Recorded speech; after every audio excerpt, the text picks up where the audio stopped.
Good evening. Good We evening. cooled off a little bit because I know it's hot out there. We cooled off a little bit. Kind of, sort of. Yes, ma'am.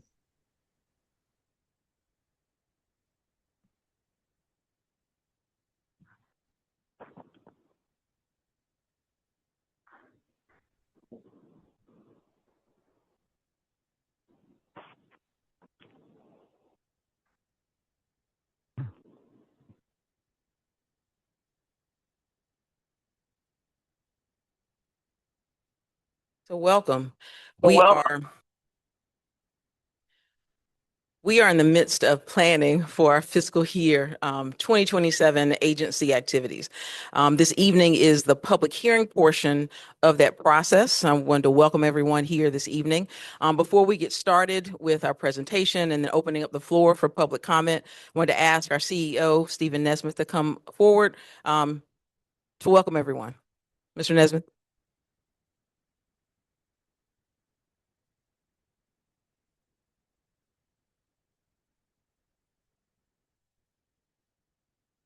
Good evening, everyone.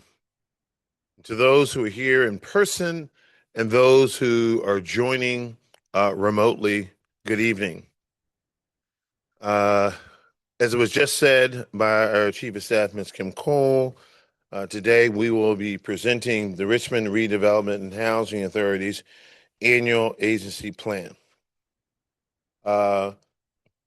This plan has been put together by staff that like to take after me. Sometimes I work on Saturday and Sundays. Well, staff worked on some Saturdays and Sundays to put this together.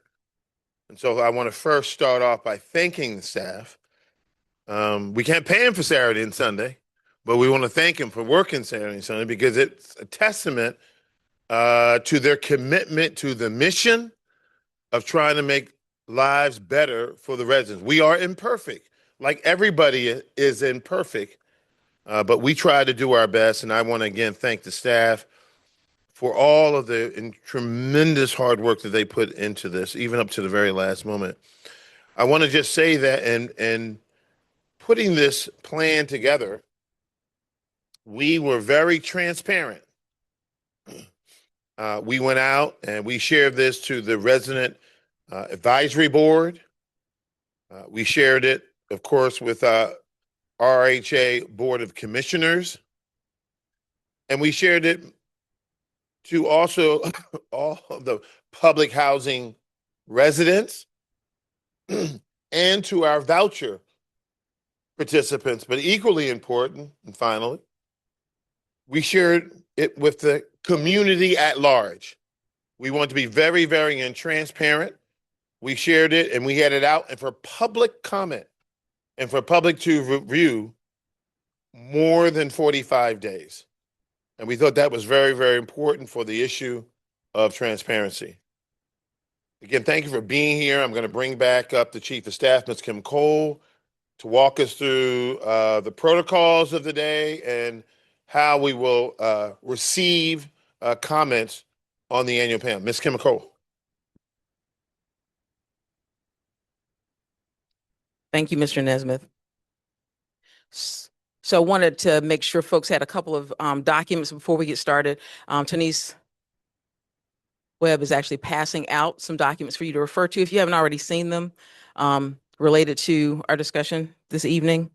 Wanted to mention a few things before we get started. So this is the end of our comment period. So we've been out, as Mr. Nesmith said, we've been out for public comment more than 45 days. This is the last day to receive public comment. And so this evening, we're here to listen. If you are in a situation, you're either an applicant on one of our waiting lists, want to be an applicant, currently live in public housing or have a voucher, and you have a question or concern or issue related to your personal housing situation, we have staff that's going to be here after the hearing today to answer those questions. We ask that folks in person and online, please focus your comments on the plan itself. That way we can move through this quickly. And for folks who have personal concerns that they want dealt with, we'll make sure that we're able to deal with those. If not by tomorrow, sometime next week, you'll hear back from us.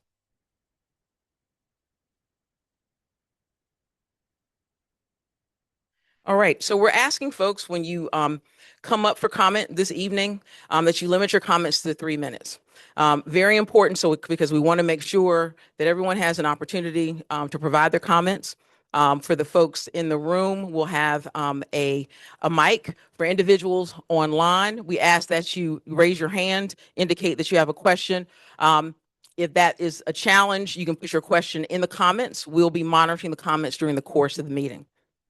My colleagues on the side of the room, seated at the tables, will be presenting portions of the plan for you today.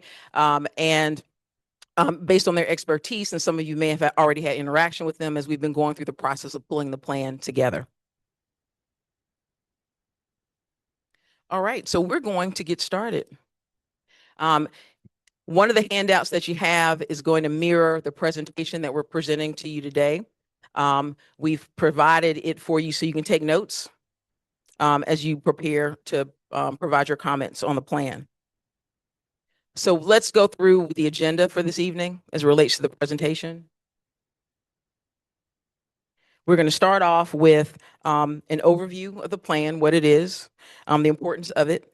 We're going to go over the components of the plan, and those include particular elements that we have to respond to every year from HUD. So HUD will ask us, do you plan on doing this? Do you plan on doing that? And we have to respond telling them, yes, we will do this, we will do that, and then provide a description of that.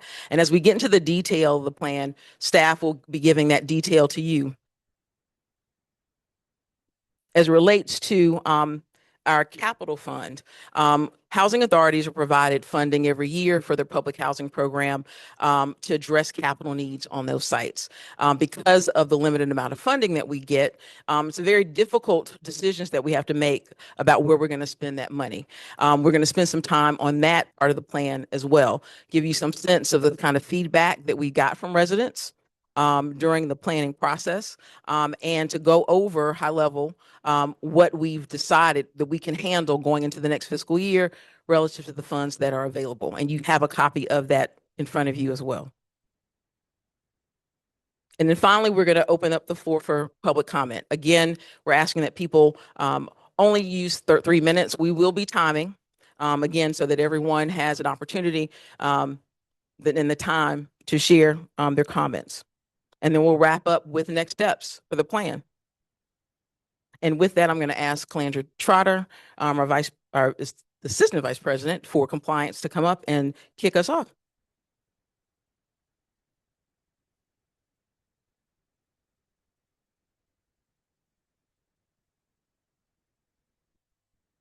Thank you, Ms. Cole. Good afternoon, everyone. RRHA, thank you.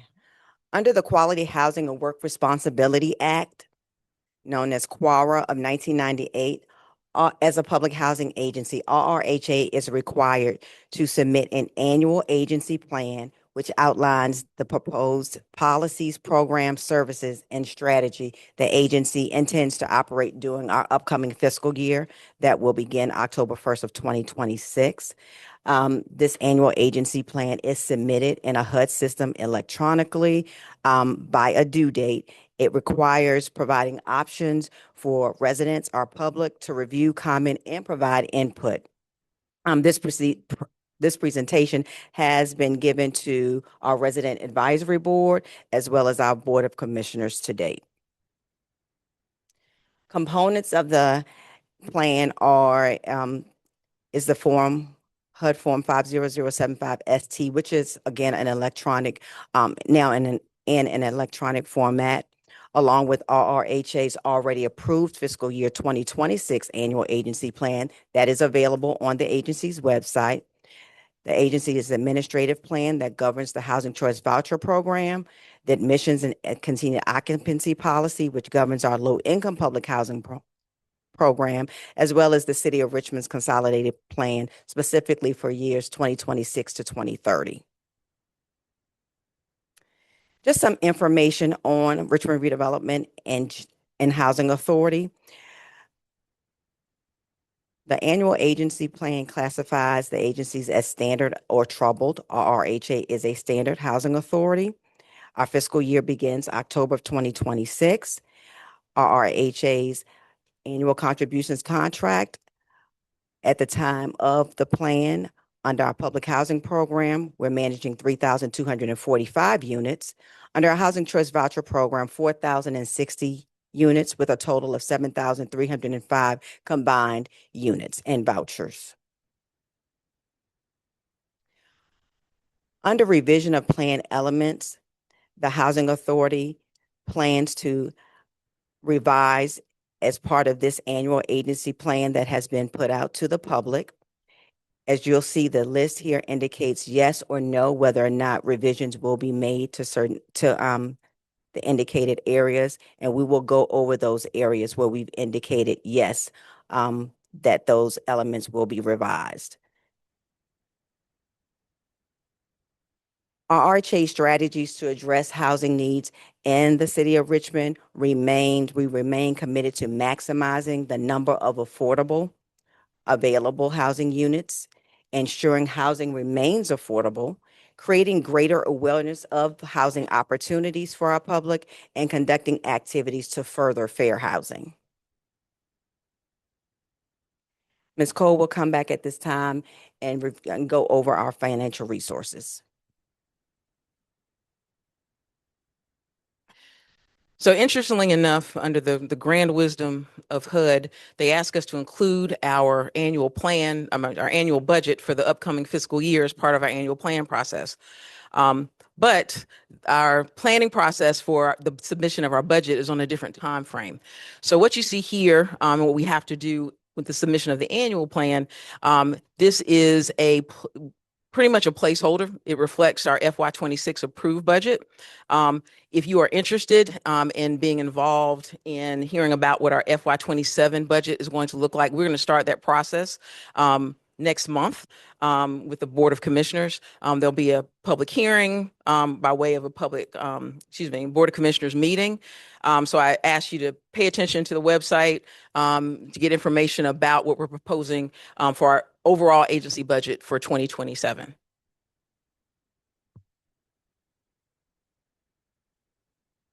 And now we're going to move on to what we call the operation and management portion of the plan. This is the portion of the plan that covers our policy documents, our admin plan and our ACOP, our admissions and continued occupancy policy. Those documents govern both our public housing and our housing choice voucher programs. We are proposing a series of changes in the policy for both of those programs. And I'm going to ask the Vice President of our Housing Choice Voucher Program, Ms. Fatima Smothers Hargrove, to just go over some of those changes that we're proposing this evening. And I believe folks should have a copy of the summary of changes. And this is, and you have two of those documents, they're tables. One says summary of changes, proposed changes for the administrative plan, and one says the admissions and continued occupancy. We're going to be looking at the administrative plan.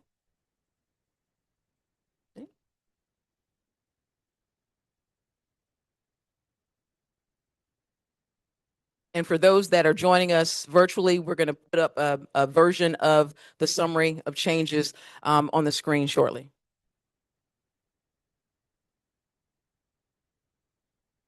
Good afternoon, everybody. I am Fatima Smothers Hargrove. I am the Vice President of the Housing Choice Voucher Program in the Tenant Selection Office.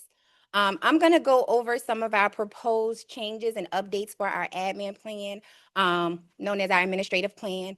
What we did this year is we didn't really add too many additional things to our admin plan, but we took the opportunity to expand on some of the things that already existed in the plan to make it a little bit clearer, to define it a little bit more. So I'll go over a few of those changes that I think.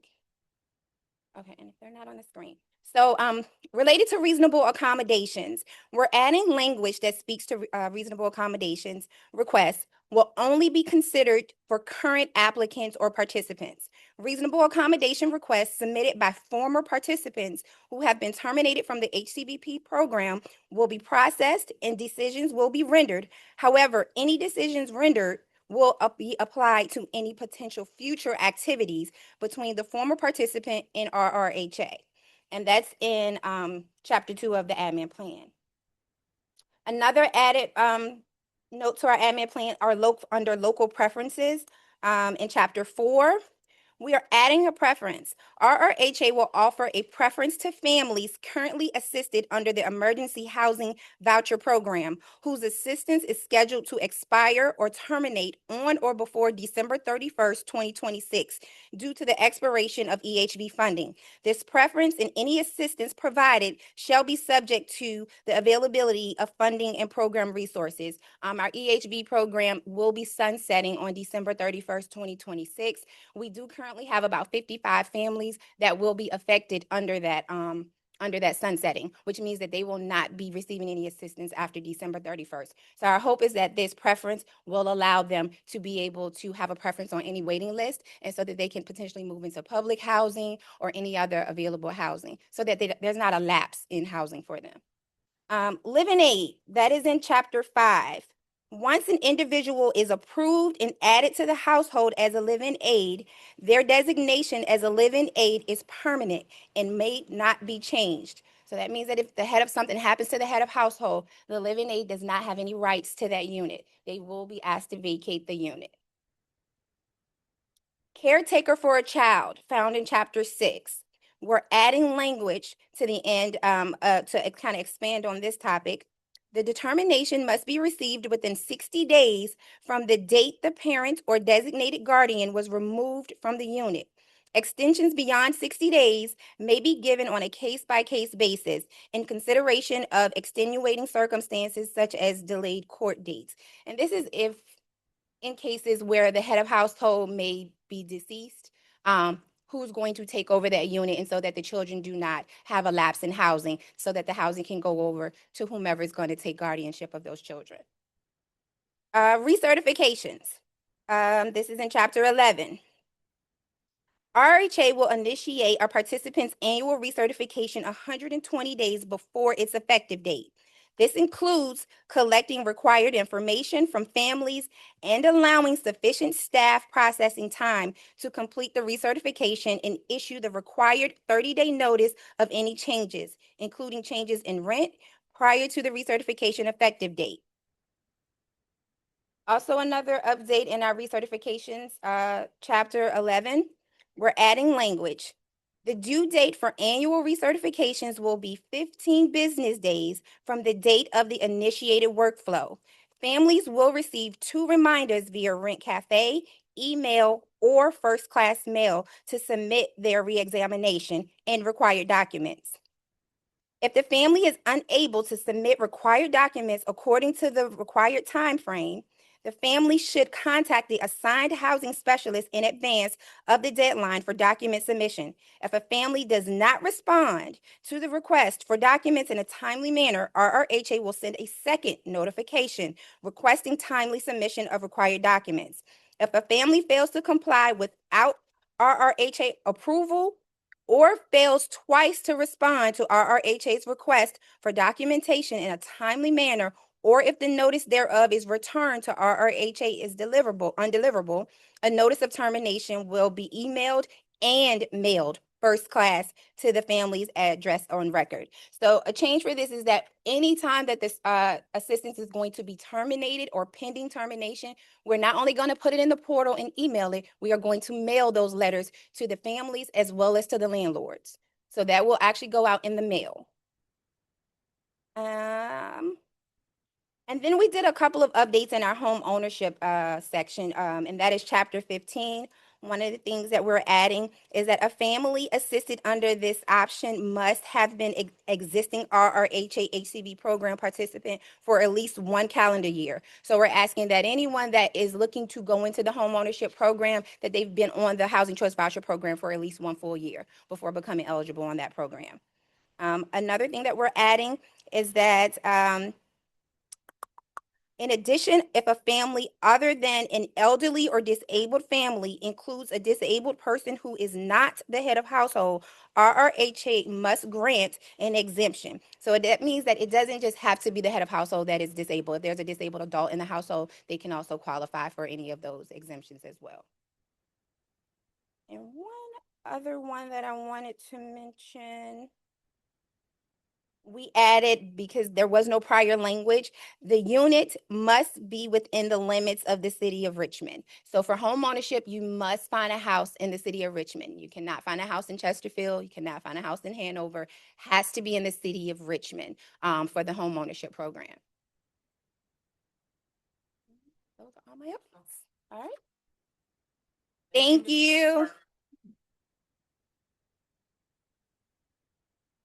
Now I'm going to ask our Vice President of our Public Housing Program to come up, Charles Williams, and he's going to go over the proposed policy changes for the Public Housing Program.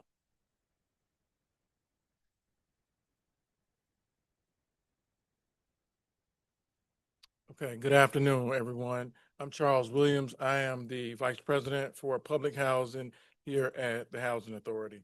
What I'm going to do is I'm going to go over the changes to our ACOP.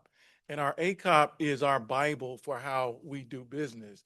It's our admission and continued occupancy policies.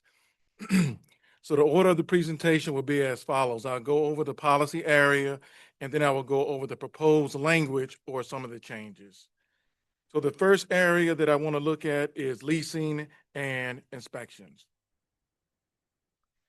One of the things that we will be doing, we will be adding language which says after acceptance of a unit and prior to occupancy, the RHA representative will conduct a leasing and signing with the family, the head of household, and all adult members will be required to attend. The next area is our live-in aids. And we're adding language which will state that all live-in aids will be required to sign an addendum stating that they do not have rights to the unit. If the person that they are caretaking for leaves the unit or passes, they will have to vacate the unit within 30 days. If they do not vacate the unit within 30 days, legal action will take place.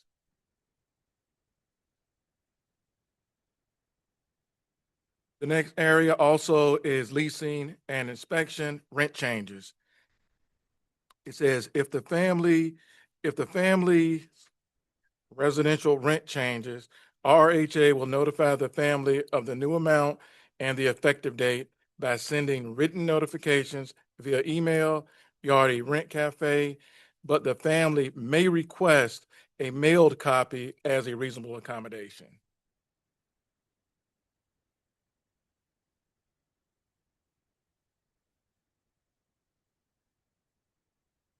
Next area is also leasing and inspections, attendance at inspections. We'll be adding the following language. It says, if no one is at home, the inspector will enter the unit, conduct the inspection, and mail a copy of the inspection report within 3 business days of the inspection. A tag will be left on the door to inform the resident that staff had been in the unit.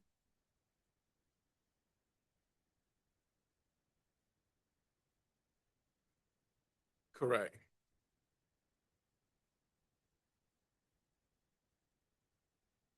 The next area is reexamination, family reporting. We'll be adding the following language. It says the family must notify RRHA of changes in income, household composition, etc., in writing within 10 business days of the change via the Rent Cafe portal. If the family is unable to access the portal, the family may submit the changes in writing via email or in the property management office.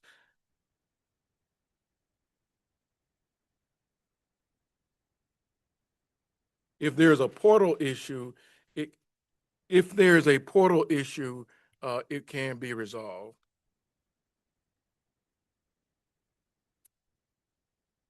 Next area is the transfer policy, moving expense.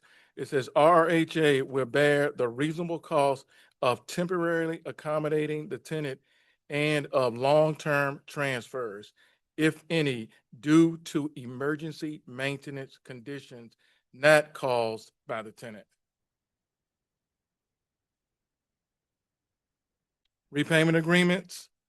It says we will allow the family to pay either 1/4 25% or 1/2 50% of the full amount owed as a down payment, or enter into a repayment agreement for the balance of until the balance is repaid in 36 consecutive months. Also, for repayment agreements, it says with exception or extreme circumstance, all debts covered by a repayment agreement must be paid within a maximum of 36 months from the date that the repayment agreement is executed.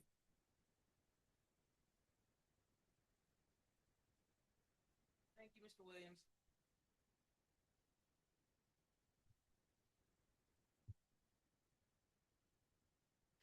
So one of our strategic priorities is safety and crime prevention.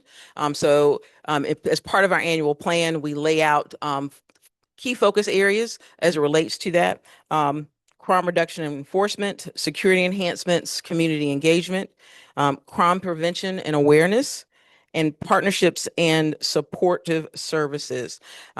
We have hired a third-party contractor. Folks who are in public housing may be familiar with Century Force. We are in the process, as we do on an annual basis, of looking and assessing our property's needs in terms of the level of criminal activity, and making plans on how we will best address it going into the next fiscal year. So our annual plan references that. Ask folks to stay tuned, because over the course of the next several months, we'll be completing that assessment and we'll make that available to the public. Now we're going to move into the section of the plan that talks about new activities, things we have planned for fiscal year 27. And our first set of activities are related to our development activities. And I'm going to ask our Senior Vice President of Real Estate and Community Development, Sherelle Hampton, to come up and walk us through that.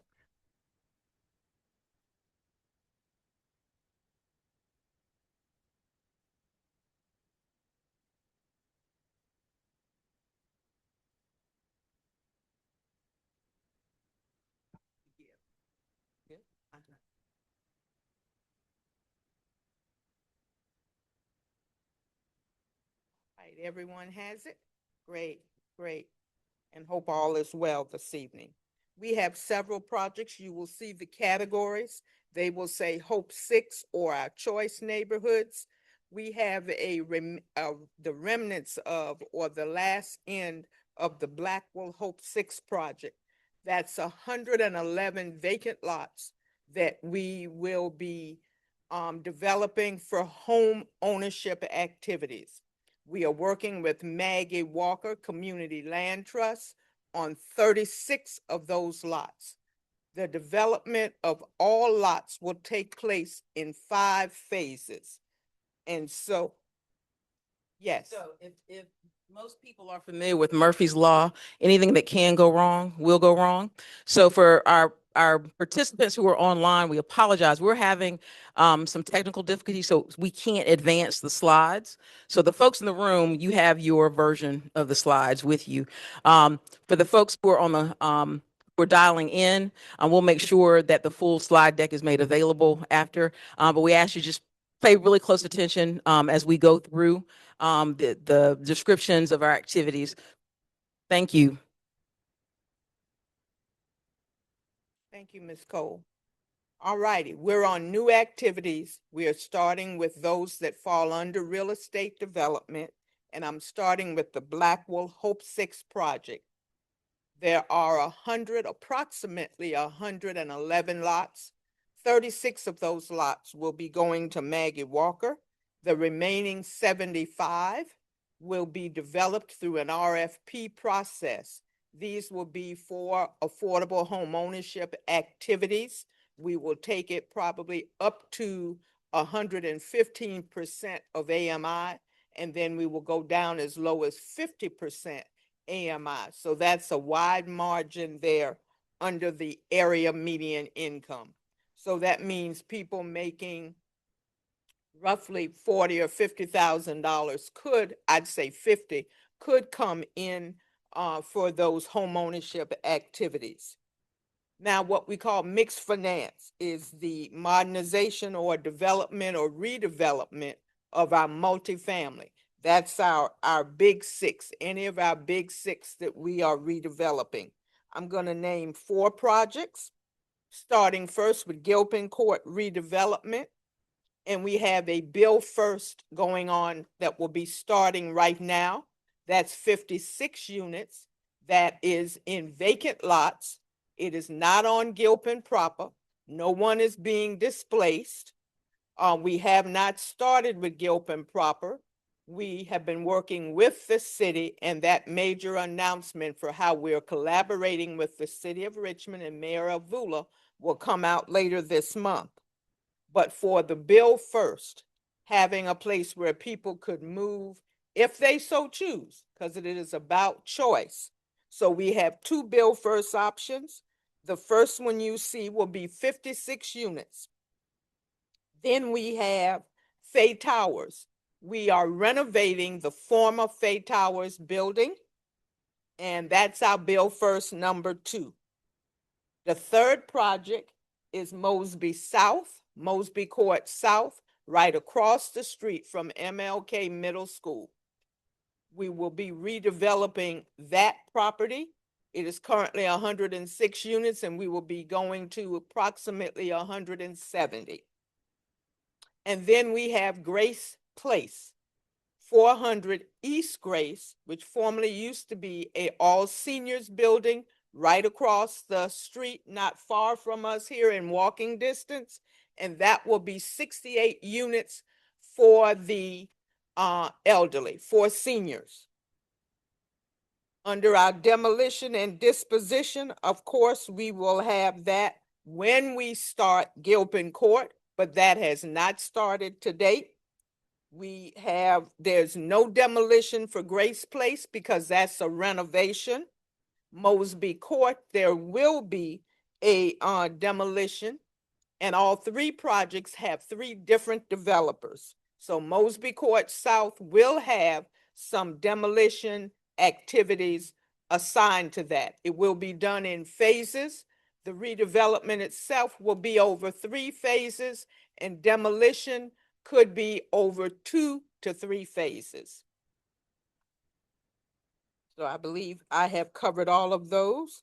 I'm going to go and continue with our new activities now, as you see up. Blackwell. So now these are potential projects for the future that could come during the period that would cover this annual action plan. We are currently doing some renovation on our senior sites, and you will hear more about that from my colleague, Mr. Don, that's in Capital Funds Program. But there are 4 properties that are left for major renovation, and we're looking at how we can do that. Blackwell Senior Cottages 1 and 2, Fox Manor, and Decatur. So we're looking at those, and we're exploring doing a Section 18. It will not be demolition. It will be a substantial rehab. And then there will be other programs for my colleagues who are not here that they will head up in the Public Safety Department on emergency safety and security grants. Next slide, please. So I'm going to continue since this talks about real estate development. Yep. And I'm just going to do this, the segue. So this is a part of the plan where we report out on our progress on certain activities. So we just went through what we plan on doing new going into 27. Now we're going to give an update on our progress of things that we'd already identified we were going to work on. So we want to increase our real estate development activity to revitalize our communities. You may have heard that Creighton Court and is going on. You've already heard about what's planned.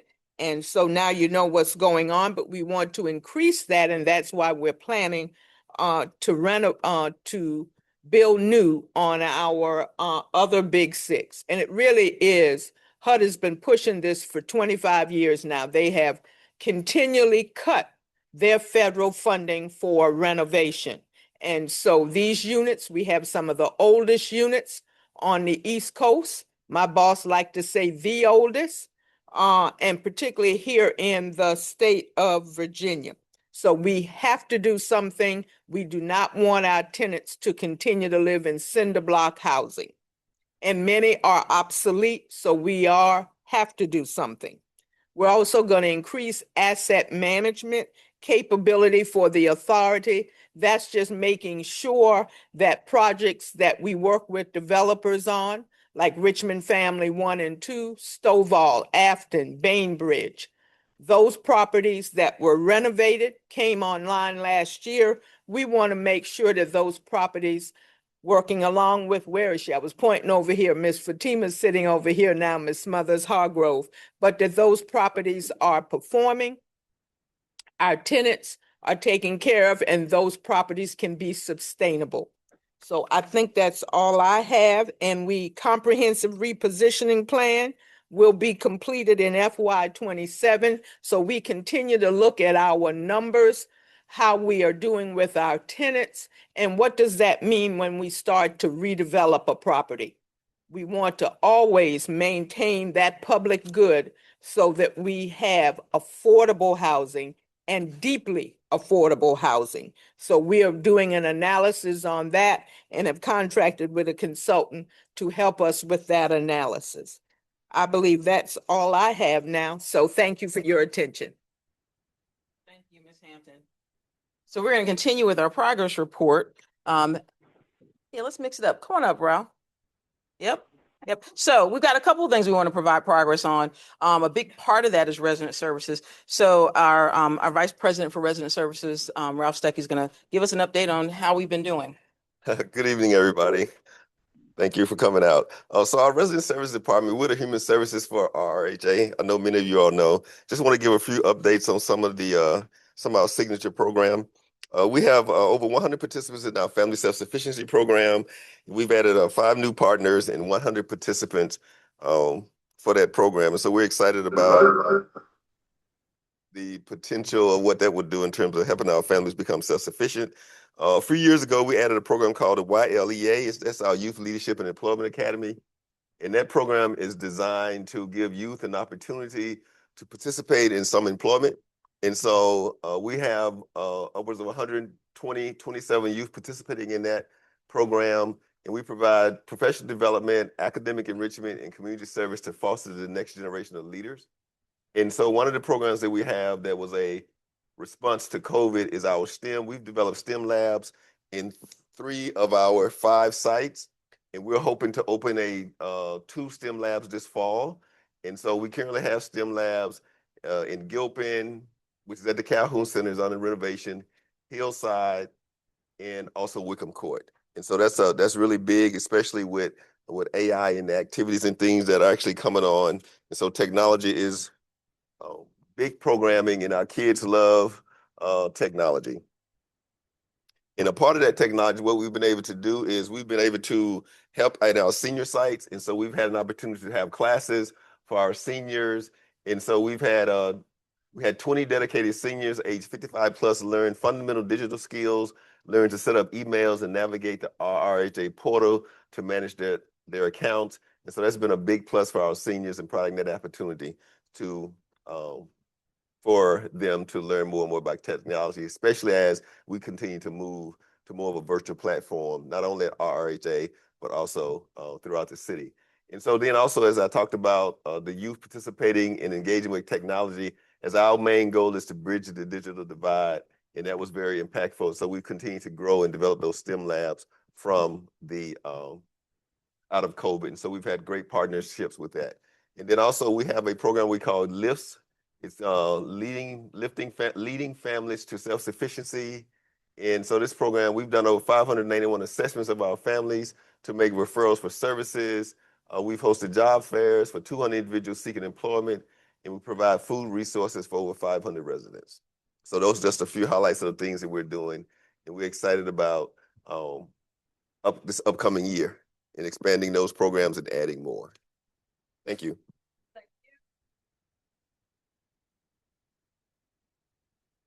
So I'm going to speak on behalf of Ms. Mothers Hargrove and her team. Many of the folks who have vouchers know that our Housing Choice Voucher Program and Tenant Selection Office has moved back to 9/18. The focus was to be in the community, more easily accessible. We know when you come down here, you have to pay for parking. So again, the idea was to be closer to the community, the residents, and the families that we serve. So that was one of the big things that we did during FY26. And would you say it's been working pretty well, Ms. Smothers Hargrove? Yes, I would say it's working well. We've been back since January. We have seen 4,607 people in the 6 months that we have been back. We got back right after the first of the year. We do walk-ins twice a week. And in those 6 months, we've seen about 4,600 people on Chamberlain.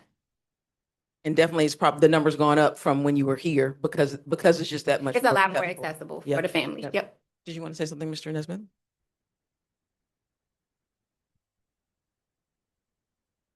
I didn't bring the math from here, but from last year, we saw, Missy Lane, do you know the total people that we saw while we were here last year?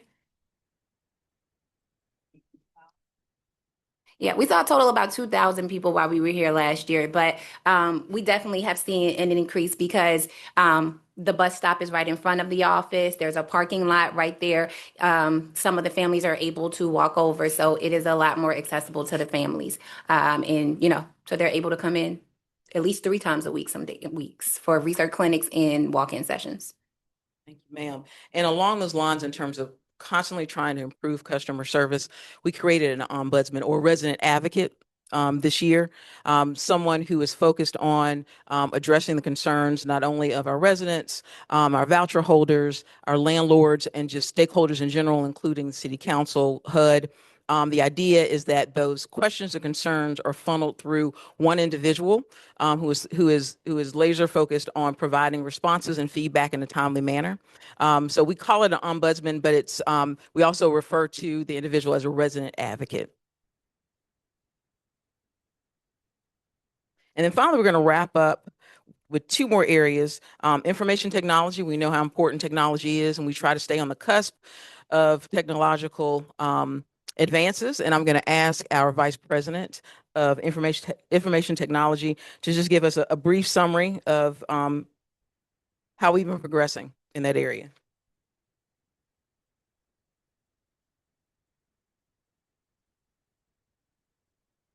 Good day, everybody. My name is Mervyn Mitchell. I'm the VP of IT here at RRHA.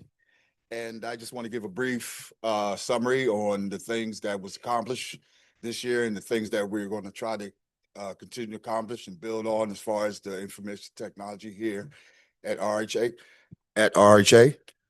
First of all, excuse me, to enhance overall network performance, the information department has upgraded most existing network switches. And just as a quick summary, switches are devices that connects all devices outside to the internet. So we've upgraded all the switches to Juniper AI Mist switches, enabling support for advanced AI capabilities and future builds off these new switches, which will give us better support, faster resolve, and better performance as far as protection, as far as security. All right. In addition, all dark trace cybersecurity modules have been updated, and that falls under our cybersecurity. The modules falls under main security modules that we do pay for. That gives us protection from the network, email, and from the firewall platform that we have at all sites. Moving along, and our system center configuration manager server has been migrated to new hardware and updated to new version build. In short, meaning that we replaced the old server, rebuild it to the new one to 2024, and update the version build as far as the platform goes for Windows. All right. Also, the IT has also moved from Cisco voice over IP, which is pretty much on-prem, means all our devices was on the premise. Now we have it in the cloud, which gives us better access for phone, mobile devices, remote work. So we have better communication among staff in a better way that everybody can stay on the same platform without being interrupted and not having to be in the office. So those are the things that IT have accomplished, and looking forward to moving, definitely build a better realm of every communication that we can within RRHA department. And hopefully we can have a good communication platform with better AI technology and better outcome for our workers in the future. Thank you.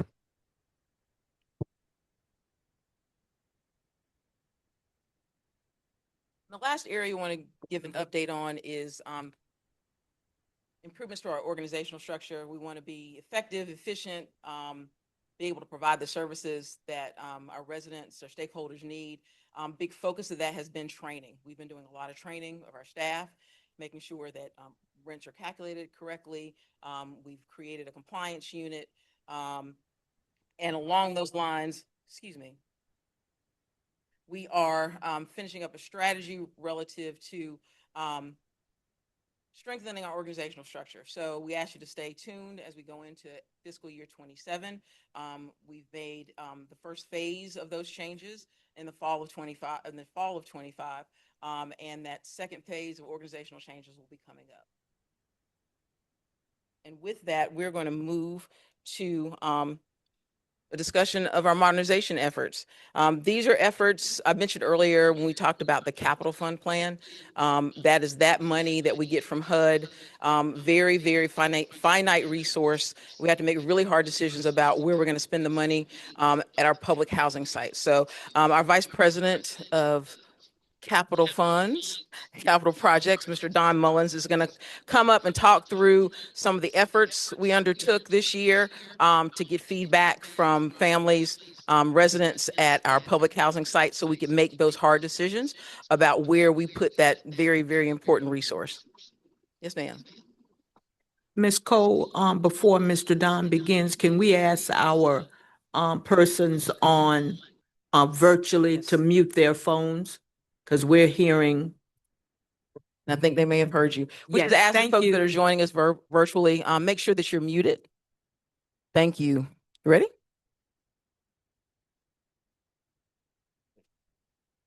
I am Don Mullins, Vice President of Capital Projects.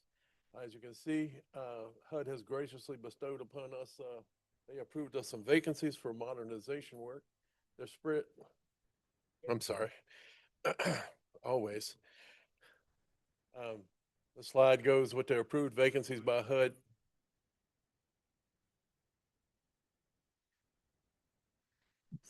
Wow. Okay. Okay. The approved vacancies for modernization are spread out over Gilpin, Hillside, Whitcomb Court, Fairfield, Mosby, the senior sites, Blackwell 1 and 2, like Cottages, Blackwell, Cottages Senior 1 and 2, Holland Grove 1 and 2. This work it's at an extent that we were not able to complete it, or will not be able to complete it with occupants in the units. So it's a blessing that we were able to get this status. It'll be funded by capital funds. What'll happen is, wow, thank you. Okay, guys, I apologize. There you go. I can hear myself now. Thank you. All right, this work will be funded by capital fund. Once we finish the work, we will return it back. It'll either reoccupy the unit with an eligible family, or the second option will be return it to a vacant status for future occupancy or programmatic use.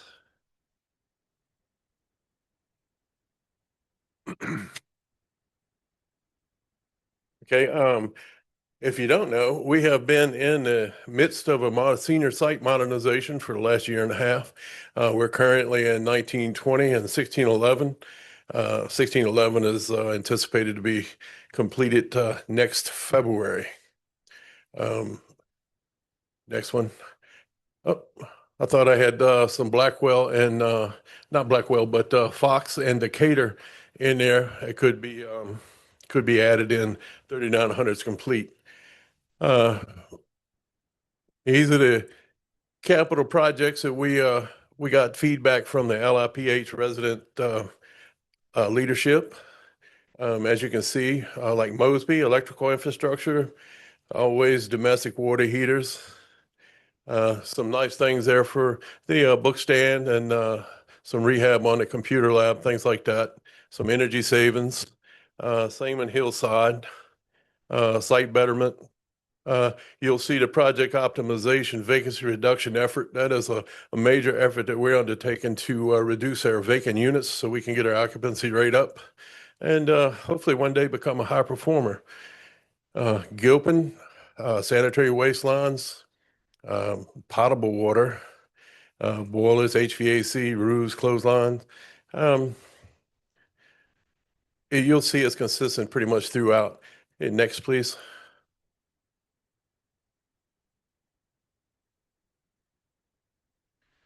Whitcomb, see, I'm talking Whitcomb, our heating boilers, domestic hot water, kitchen cabinets, vacancy reduction again.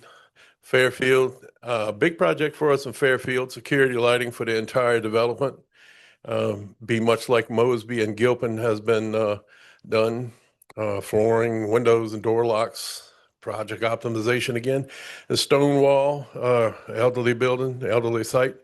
We'll be working on the building envelope, have a window project, and all of the elderly sites with elevators will be going through a elevator assessment, and after that, we'll be moving into the elevator modernization. For 1611, same thing, and a much needed plumbing upgrade. There's one other document. I don't know if it's up. Yes, so folks in the room have a copy of it. It's a copy of our proposed capital fund budget for 27. For participants online, we're trying to pull it up. We're hoping that we're not going to have the same issue we had previously. But if you would like to see it, you can go to the link on our website. A copy of it is there. I'm hoping people have had an opportunity to see it already, but I'm going to ask Don if he could just highlight some of the things that we're planning. You did a little bit of that based on what residents had given us. If you could go through and highlight some of the things that you did not mention previously that we plan on focusing on. Okay. Thank you. It is a very detailed document. It depicts our planning for the next 5 years for all of the developments. So excuse me, let me get an easy one here. I'm being lazy. So if you go to Gilpin, well, if you would do Gilpin, excuse me. It lists all on the left-hand side of the document. It lists all of the tasks that we anticipate taking on. And as we go, if you follow the document across to the right, you'll see each year how much money we're anticipate spending. But this is a little more detailed. Like I only touched a few items in Gilpin, but you can see obviously I have planning and development fees for the good Miss Hampton and her RACD efforts, vacancy turns, relocation, plumbing and HVAC, hazard mitigation, which is encompasses a lot of things, microbial growth, asbestos, things like that. get some appliances for the good folks out there, some cabinet replacements over the 5 years, window replacements, roof repair, and so on. And that's it. It goes through each development in that detail. It details the line of the tasks and anticipated spending levels for each development.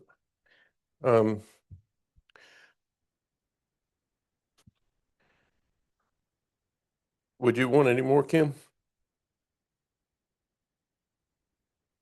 Oh, boy. Okay, over the 5 years, we have $73,144,296 to expend in the most prudent way. The per year expenditures average of 14,600,000. So we're predicted to stay at a level funding rate for the next few years, pending all of our elections work out right. But anyway, thank you. Thank you, Don. And I know that that number sounds like a huge number, but given the capital needs of our public housing sites, it's just not enough to do what we need to. So if you recall, Ms. Hampton talking about the repositioning and the development of sites in Gilpin, what's coming up with Mosby, we're balancing on a tightrope in terms of making decisions about making sure that families who are currently living in public housing, that they're living in units that are in good condition, and we're addressing their needs, and at the same time trying to redevelop properties. With that, we're going to move on to the comment period. Again, we're asking folks to only speak for 3 minutes. We're going to make sure that everyone has an opportunity to speak. If you are online, if you could type into the chat if you'd like to speak or your comment. For folks in the room, if you'd like to speak, we'll come to you with a mic. Just raise your hand. Before you speak, we ask that you state your name and whether or not you are a public housing resident, a voucher holder, and if not, just a interested member of the public. Again, this is a listening session for us. We're taking down your comments. We will consider everything that's submitted. Some people have already submitted comments in writing to us. We will be listing responses to those. And for those comments that we do take into consideration, they will be a part of what we submit to the board for approval next week during a special board meeting. So with that, I'm going to start with folks in the room. Yes, ma'am. You want to come on up? Oh, we can come with you. I can come to you.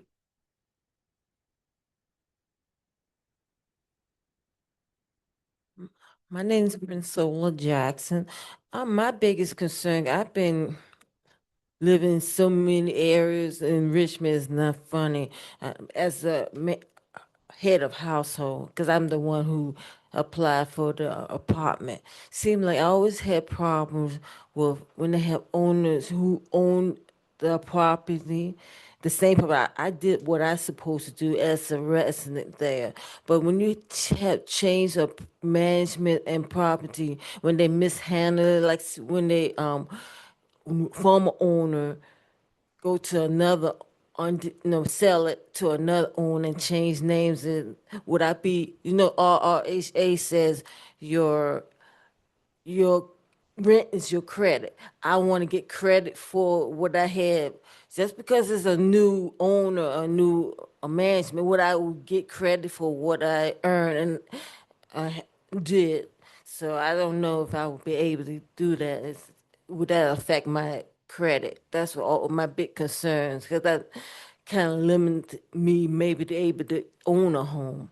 Because I've been the money I had spent in those different apartments, I could be able to. My first apartment was Darien Minor Apartment. That's off of Hopkins Road. When I was 19 years old, my brother was my roommate. He was 21. So I mean, they changed that name to something else. So I don't know if I have credit for that. See, that's my concern.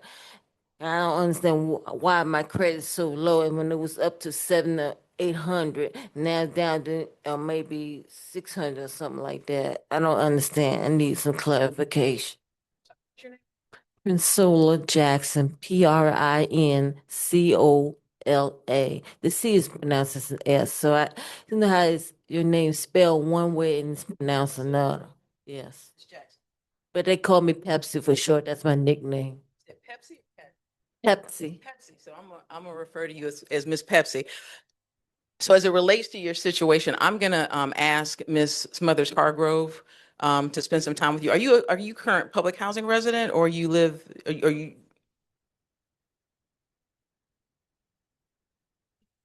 Yep.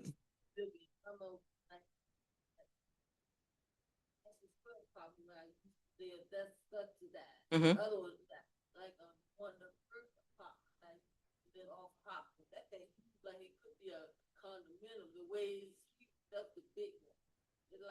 Like a house without being a house. So I had this, but now also live in a rooming house on chain. So I'm in there everywhere. So it sounds like we just need to figure out what kind of housing you're in now, and you have some questions about.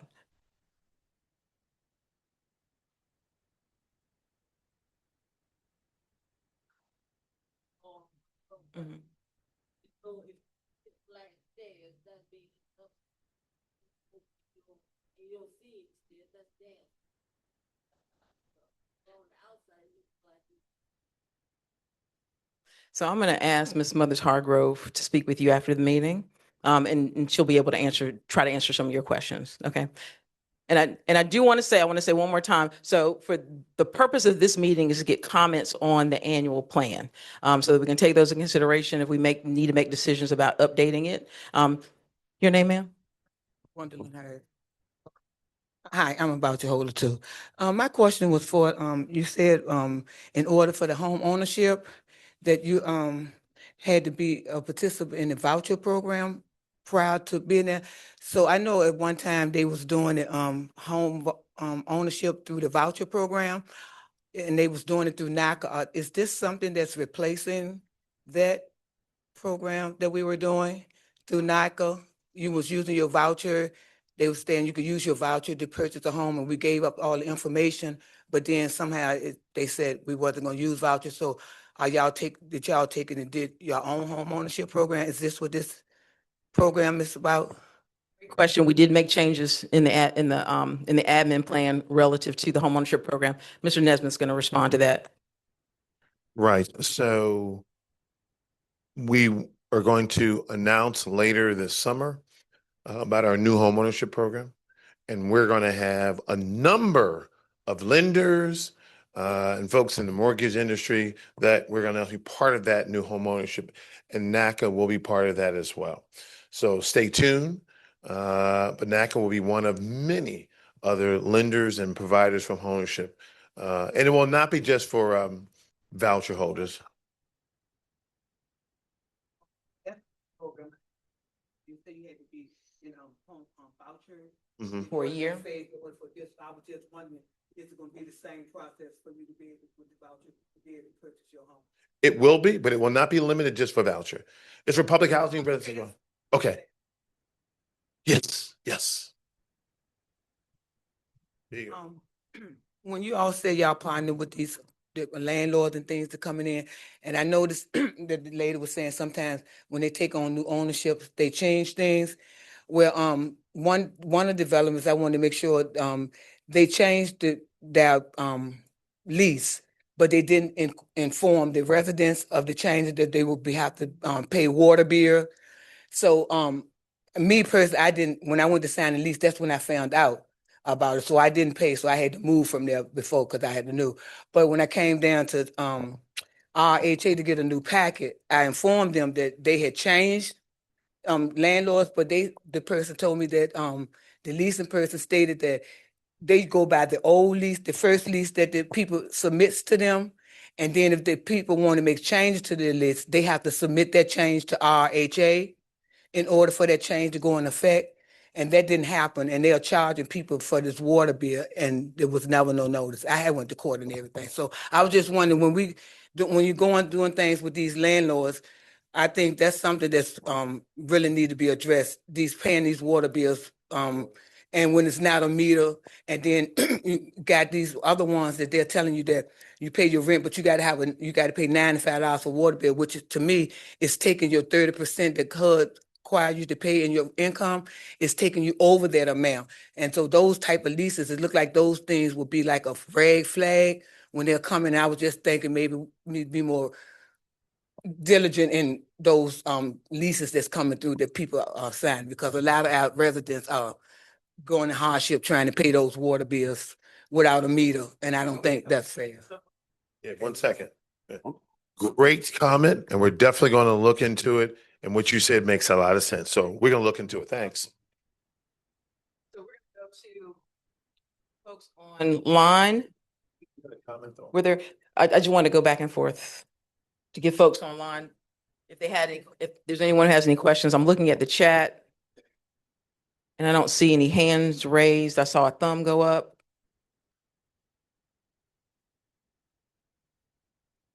If someone wants to come off mute and ask a question, if you could raise your hand.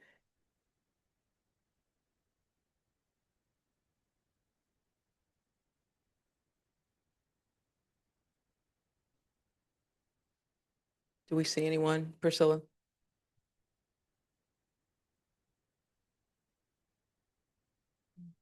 Taking their shore, the new housing. So I'm going to ask, is there anyone in the room who has another comment they'd like to make? I'm going to come back to online. I'm just going through the chat right now before I start reading.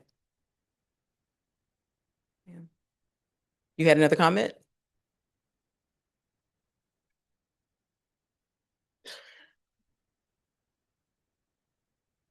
I was so confused about the different type of offers that the new owner have for their applicants about getting a new TV and having rebates. I was never explained how to do it. You know, I wasn't walked through it, and what all connected with it. I received through email. I don't know who messing with my credit or messing with my information, personal PII information, because I received what do you call it, car ca- it- something about the car license or something like that. You it's expired. I'm like, I never even had a car. Not driving license. Actually have a, what they call it for a car, not insurance. They were saying something about warranty. Yeah, car warranty or something like that. I never had a car. I mean, I was in an accident when I was 17 years old, and that was my mom's car when I was trying to learn how to drive. I did too much. Sometimes you can get mentally tired and don't realize and make one big mistake that almost cost my life and my life of my mom and my sister. So the car went upside down. The wheels was on top, and I was in the bottom, and it fell and it was running. So I'm just glad they didn't explode. So that traumatized me. So I never had a car driven any car since then. I was 17 years old. So I thought it was kind of odd why I'm receiving all this information. And so I had to cancel it. So I don't know who is trying to use information and why I'm a victim of fraud.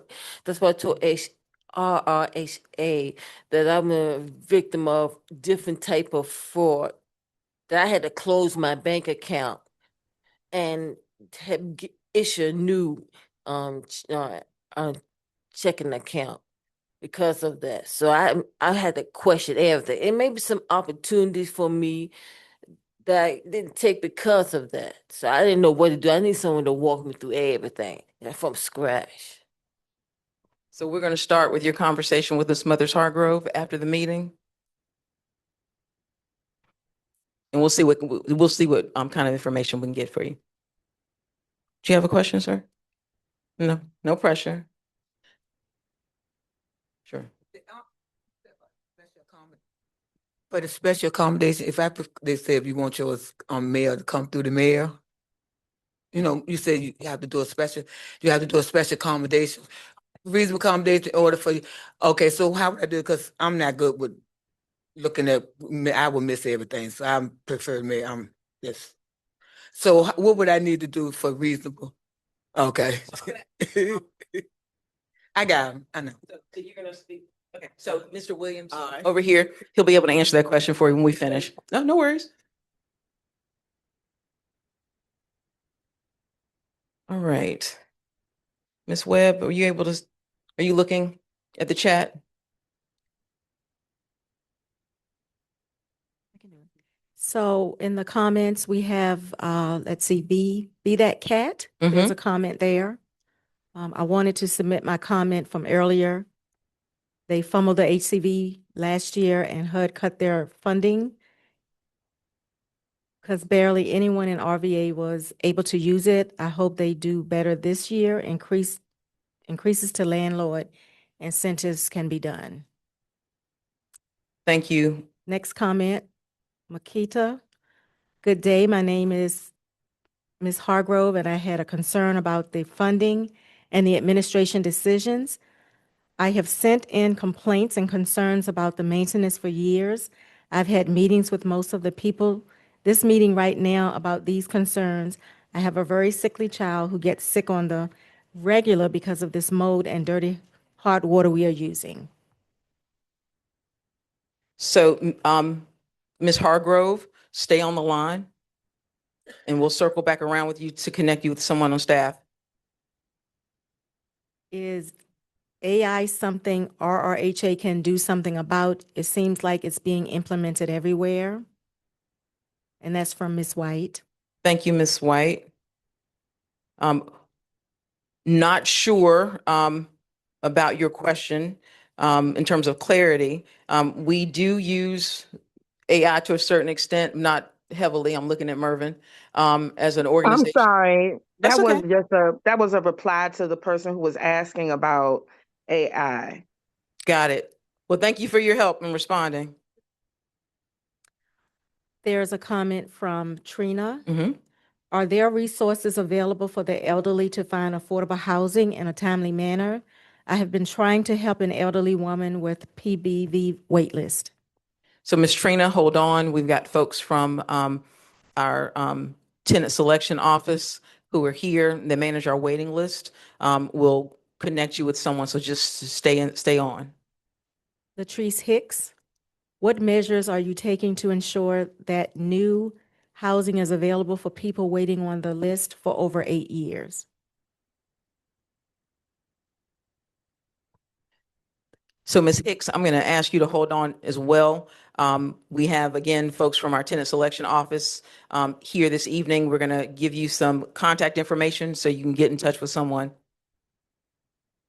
Another comment from Ms. Hicks.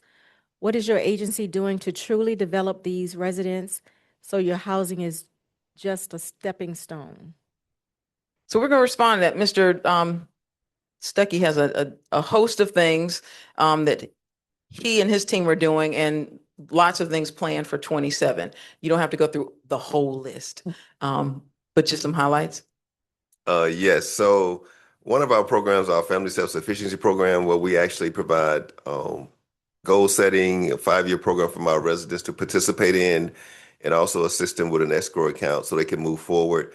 We also have our LIFT program, where it's called Leading Families to Self-Sufficiency. So it's an opportunity where residents can sign up for intensive case management, and we have hundreds and hundreds and many partners that will provide assistance, provide support in the services they need.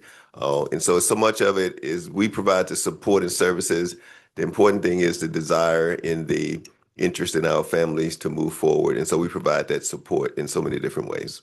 So what's the best way for folks to get connected to those services, Ralph? The best way is actually to go to your management office, and then you can also reach out to your resident service coordinator who's in your management office, and they will be able to assist any individual who wants support and services and make referrals to different agencies across the city. And they can also go to the website to get just general information about what we offer. Yes, you can go to the website and you can actually find an entire section on the Resident Services Department. It also has a list of the resident service coordinators and contact information. Anyone else? We also have another comment from Makita, and we need a new person to distribute food because she gives it out to her friends and family. We don't even know when it comes sometimes, and this is in Hillside Court. So Mr. Stuckey is going to follow up on that, Ms. Makita. Another comment from Be That Cat. I wish the information for us to look at and respond to during the feedback time was easier to digest. One of them was almost 900 pages, and I think the summaries might even be too brief. I feel like there could be work to make it a lot more accessible to people given their housing needs. Thank you, Be That Cat. Thank you for that feedback. It's something that we struggle with every year when we're trying to pull together the plan and figuring out ways that it is more digestible to our residents and to the public. The plans are so large for the public housing and the voucher programs because of the HUD requirements in terms of the things that we have to include in them. Our intent with the summary of changes is to just pull out those things that we're looking to change, but we will definitely take your comment into consideration as we prepare for next year. Thank you. Is that it? That was the last comment. Okay.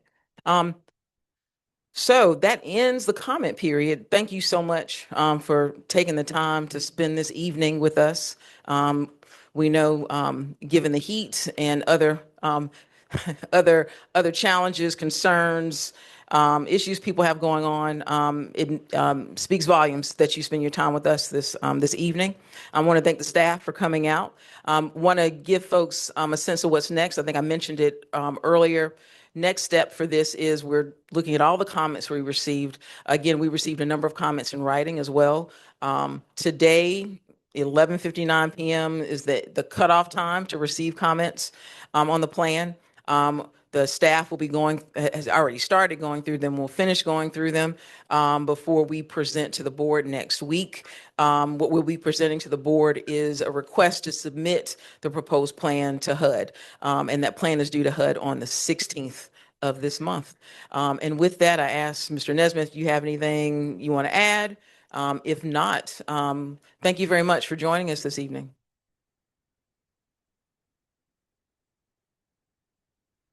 I'm sorry, Richard Edwards? It's in reverse, Edward Richards. Sorry, But sorry it's about okay. that. It's okay. I just had a quick question about the session today. Sure. I jumped on when you all were talking about the capital funds and some of those renovations to some of the units. So I was curious if this session was recorded so I can pick up some, so me or anybody else who just wanted to hear some of this at a later time will have access. That is a great question, Mr. Richards. We have been loading the audio and the video of all our meetings for the past several months on our website. This will be one of those meetings, so it will be available online. Thank you. You're welcome.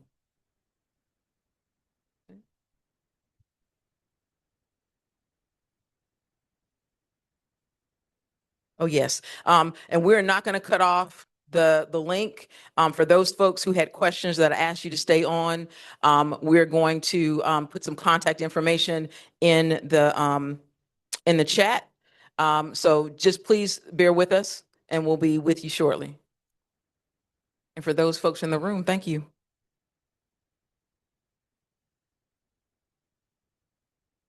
Thank you.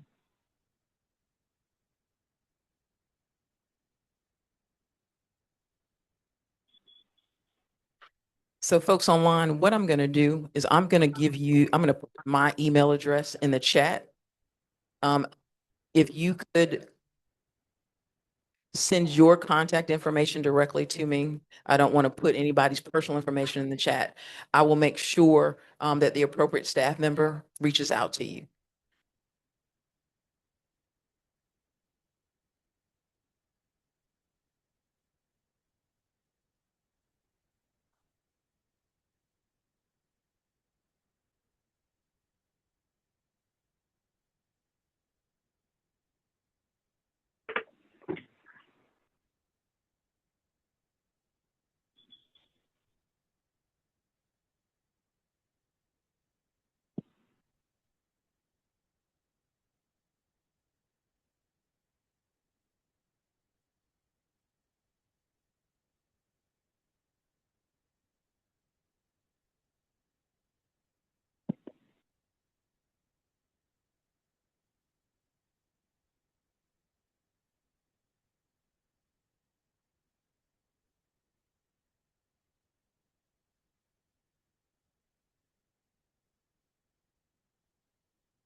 Hi, folks. So folks that are still online, I just put my email address in the chat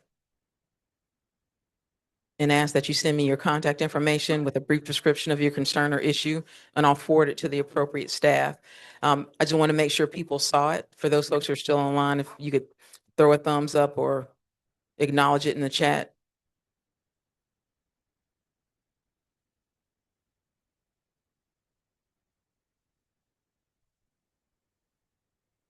Got it. Thank you. Thank you, B-Cat. Be that cat. Thank you, Trina.